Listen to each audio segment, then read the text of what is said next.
Hello all welcome back to my channel మన Uma blog. నిన్న మనమందరం ఎంతో భక్తితో సెలబ్రేట్ చేసిన పవిత్రమైన రోజు శ్రీరామనవమి. ఈ స్పెషల్ డేలో మన బెంగళూరు కసవనహల్లి శ్రీ కార్యసిద్ధి ఆంజనేయ స్వామి టెంపుల్లో జరిగిన సీతారాముల కళ్యాణం గురించి మీతో షేర్ చేసుకుంటున్నాను ఈ వీడియోలో. నిన్న నిజంగా చాలా డివైన్ గా, పీస్ఫుల్ గా, పాజిటివిటీ, స్పిరిచువల్ వైబ్స్ తో అయితే ఉంది టెంపుల్. మార్నింగ్ నుంచి టెంపుల్ లో చాలా అందంగా అయితే డెకరేట్ చేశారు ఫ్లవర్స్ తో. ఫుల్ గా ఫెస్టివ్ లుక్ అయితే ఉందండి. టెంపుల్ కి వచ్చిన వాళ్ళంతా ట్రెడిషనల్ డ్రెస్ లో చాలా బ్యూటిఫుల్ గా కనిపించారు. ఎక్కడ చూసినా శ్రీరామ నామస్మరణ వినిపిస్తూ చాలా ప్రశాంతమైన వాతావరణం కనిపించింది. శ్రీరామనవమి అంటే మన హిందూ కల్చర్ లో ఇది చాలా ఇంపార్టెంట్ ఫెస్టివల్.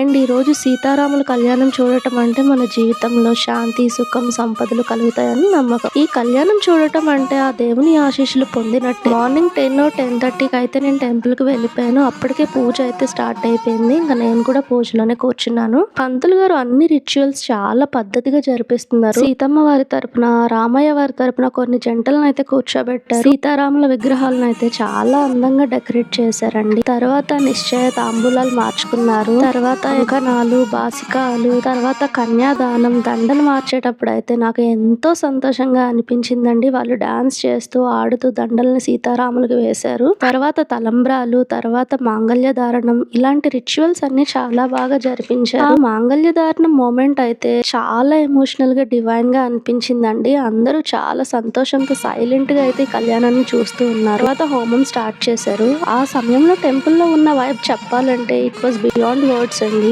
ఆ మంత్రాలు, గంట సౌండ్స్, మేళతాళాలు అన్ని కలిసి ఒక డివైన్ ఎక్స్పీరియన్స్ అయితే క్రియేట్ చేశాయి. కళ్యాణం తర్వాత అందరికీ ప్రసాదం డిస్ట్రిబ్యూట్ చేశారు. పులిహోర, పానకం, వడపప్పు. అండ్ మోస్ట్ ఇంపార్టెంట్లీ ఆ ప్రసాదంలో ఉండేది దేవుని అనుగ్రహం అయితే నేను నమ్ముతా అండి. ఇంటికి అయితే ఫుల్ హ్యాపీనెస్ అండ్ పాజిటివ్ ఎనర్జీతో అయితే వచ్చాను. వెళ్ళేసరికి అయితే కళ్యాణం అంతా అయిపోయేసరికి 2 o'clock అయితే అయిపోయింది ఆఫ్టర్నూన్. ఓవరాల్ గా ఈ శ్రీరామనవమి అండ్ సీతారాముల కళ్యాణం ఎక్స్పీరియన్స్ చాలా మెమొరబుల్ గా ఉంది నాకు. ఇలాంటి డివైన్ మూమెంట్స్ మన లైఫ్ లో మంచి మెమరీస్ గా ఉంటాయండి. మీరు కూడా ఛాన్స్ దొరికితే తప్పకుండా ఇలాంటి సెలబ్రేషన్స్ కి అయితే అటెండ్ అవ్వండి. If you like this video please like, share and subscribe. జై శ్రీరామ్.